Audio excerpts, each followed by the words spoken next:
الحمدللہ رب العالمین والعاقبۃ للمتقین والصلاة والسلام علی سید الانبیاء والمرسلین اما بعد فاعوذ باللہ من الشیطان الرجیم بسم اللہ الرحمن الرحیم۔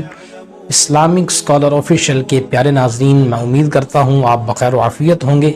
اللہ تعالیٰ آپ کو برکت عطا فرمائے، اللہ تعالیٰ آپ کو دین اور دنیا کی بے شمار بلائیاں نصیب فرمائے۔ الحمدللہ عز و جل، اللہ تعالیٰ کا بے حد فضل اور بے حد کرم ہے کہ اللہ رب العزت نے ایک مرتبہ پھر ہماری زندگی کے اندر ہمیں ماہ ذی الحجۃ الحرام کے مہینے کے اندر نیکیاں کرنے کی سعادت نصیب فرمائی۔ الحمدللہ عز و جل، یہ مہینہ جو ہے ماہ ذی الحجۃ الحرام کا، اس کو بہت ساری فضیلتیں حاصل ہیں۔ سب سے جو بڑی فضیلت ہے اس مہینے کو کہ حج کی اس کے ساتھ نسبت ہے، اور حج جو ہے وہ ایسا فریضہ ہے جس کی برکت سے انسان کے تمام پچھلے گناہ بخش دیے جاتے ہیں، اور بہت بڑی سعادت ہے حج کی۔ جس کو اللہ رب العزت نے استطاعت دی ہو، مال و دولت اس کے پاس ہو، حج کا سفر اختیار کرنا اس کے لیے مشکل نہ ہو بلکہ اس کے لیے آسان اور سہل ہو، تو اس کو چاہیے کہ زندگی میں فقط ایک مرتبہ ضرور حج کرے۔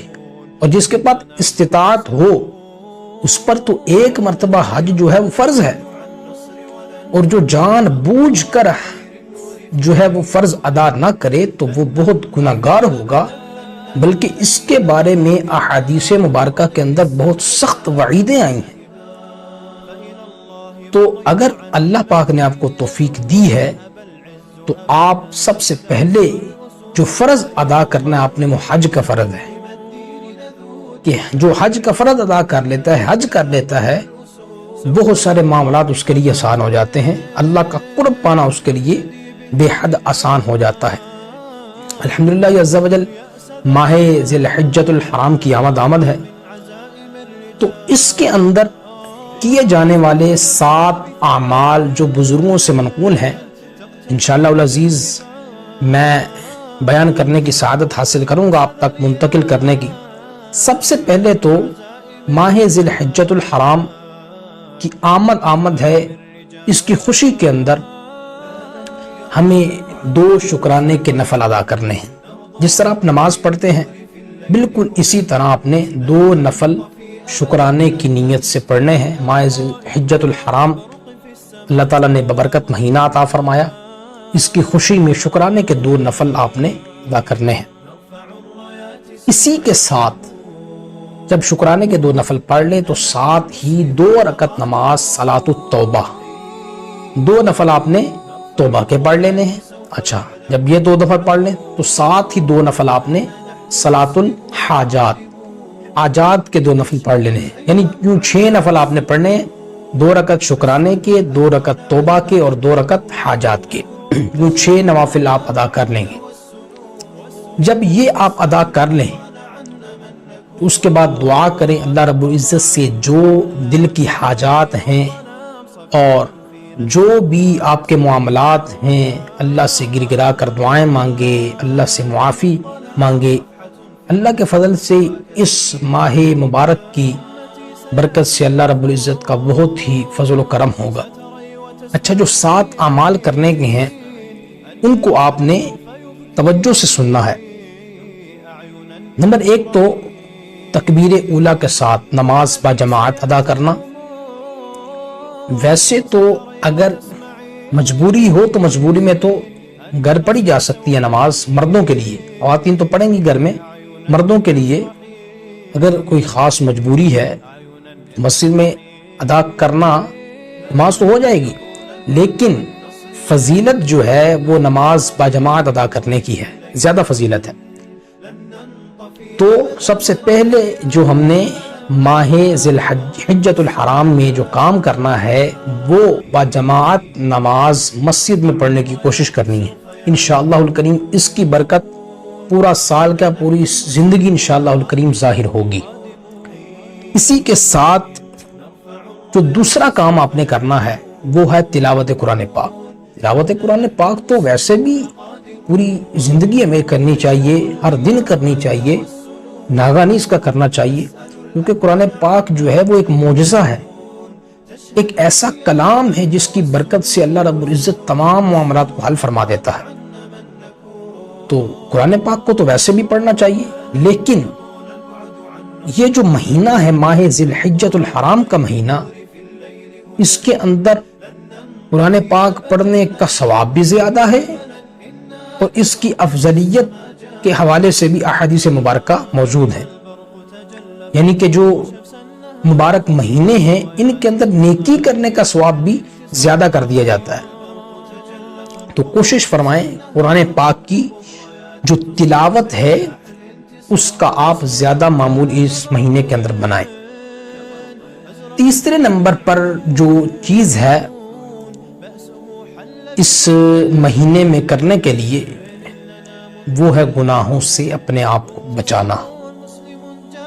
فلمیں، ڈرامے اور دیگر اس طرح کی چیزیں جو اللہ تعالیٰ کی نافرمانی کا سبب بنے یا اللہ تعالیٰ سے دور کر دیں، یا اسلام سے، دین سے، اللہ پاک کے احکامات سے دور کر دیں، ان چیزوں سے ہمیں بچنا ہے اس مہینے کے اندر۔ میں نے آپ کو بتایا کہ اس مہینے کے اندر یا جو مبارک مہینے ہیں اللہ رب العزت کے، اس کے اندر جیسے نیکیوں کا ثواب زیادہ ہے تو اسی طرح گناہ کرنے کا عذاب بھی بہت سخت ہے۔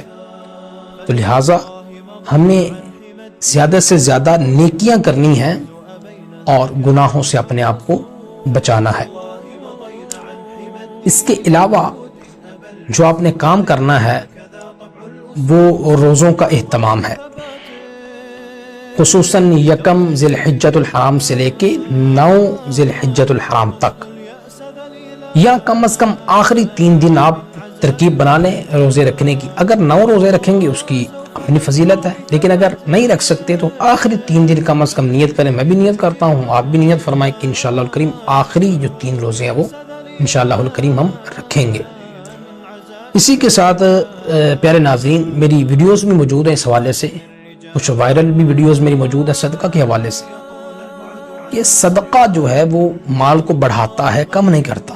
بظاہر تو یوں ہی لگتا ہے کہ کسی انسان نے صدقہ دیا، میرے پاس 5000 روپے تھے، میں نے 1000 صدقہ کر دیا، بظاہر تو مال یوں ہی ہے کہ مال گھٹا ہے، 1000 کم ہو گیا، 4000 رہ گئے، لیکن در حقیقت وہ اللہ کے ہاں مال بڑا ہے ہمارا، اس کے اندر برکت ہو جاتی ہے۔ اس کا اندازہ وہ شخص زیادہ لگا سکتا ہے جس کو صدقہ دینے کی عادت ہے، جو صدقے کا عادی ہے، جو صدقہ دیتا رہتا ہے، اس کو اس کے فیوز و برکات نصیب ہوتے ہیں۔ تو اگر آپ نے ابھی تک تجربہ نہیں کیا تو صدقہ دینے کی عادت اپنائیں، انشاءاللہ الکریم اس کے تجربات سے آپ بھی مستفید ہوں گے انشاءاللہ الکریم۔ تو اس ماہ کے اندر، ماہ ذی الحجۃ الحرام کے اندر صدقہ دینے کا بھی زیادہ سے زیادہ اہتمام فرمائیں۔ انشاءاللہ الکریم بہت سے معاملات ہمارے صدقہ دینے سے ہی حل ہو جائیں گے۔ اسی طرح جو لوگ قربانی کرتے ہیں ان کے لیے یہ حکم ہے کہ وہ بال اور ناخن جو ہیں وہ ماہ ذی الحجۃ الحرام کا چاند نظر آنے سے پہلے ہی کٹوا لیں۔ تو اسی طرح یہ غریبوں کی عید بھی ہے کہ اگر کوئی شخص قربانی نہیں کر سکتا تو وہ بھی ماہ ذی الحجۃ الحرام کے چاند نظر آنے سے پہلے ناخن کروا لے۔ تو یہ جو اندر گیپ آئے گا 10 دنوں کا، 9 دنوں کا، اس کے اندر بال ناخن وغیرہ نہ کٹوائے تو انشاءاللہ الکریم اس کو بھی قربانی کا جو ہے وہ ثواب ملے گا انشاءاللہ الکریم۔ اسی طرح جو 7واں عمل ہے وہ ہے ماہ ذی الحجۃ الحرام کے اندر جو قربانی کی جاتی ہے عید الاضحیٰ میں۔ تو اس حوالے سے اگر ویسے آپ عام دنوں کے اندر 100 اونٹ بھی کرتے ہیں نا تو عید الاضحیٰ میں ایک بکرا آپ قربان کریں تو وہ 100 اونٹوں کا وہ ایک بکرا مقابلہ کر لے گا، یعنی ثواب کے حوالے سے میں بات کر رہا ہوں۔ تو اگر آپ صاحب نصاب میں، آپ پر قربانی واجب ہے تو آپ قربانی بھی کیجیے، یہ 7واں عمل ہے۔ تو انشاءاللہ الکریم اس کا فائدہ آپ کو ساری زندگی ملے گا۔ جتنے میں نے 7 اعمال آپ کو بتائے ہیں انشاءاللہ الکریم اس کے ہر عمل میں، یعنی ماہ ذی الحجۃ الحرام میں کیے جانے والے 7 اعمال میں سے ہر عمل کا ایک اپنا ثواب ہے، ایک اپنا مقام ہے۔ لہذا کوشش فرمائیں کہ ان 7 کے 7 اعمال کو انشاءاللہ الکریم، میں بھی نیت کرتا ہوں، آپ بھی نیت کریں کہ انشاءاللہ الکریم ہم ان کو بجا لائیں گے، ان اعمال کو کرنے کی کوشش کریں گے۔ اللہ رب العزت سے دعا ہے کہ جو کچھ سنایا اس پر عمل کر کے دوسروں تک پہنچانے کی توفیق عطا فرمائے۔ آمین بجاہ النبی الامین صلی اللہ تعالی علیہ وآلہ وسلم۔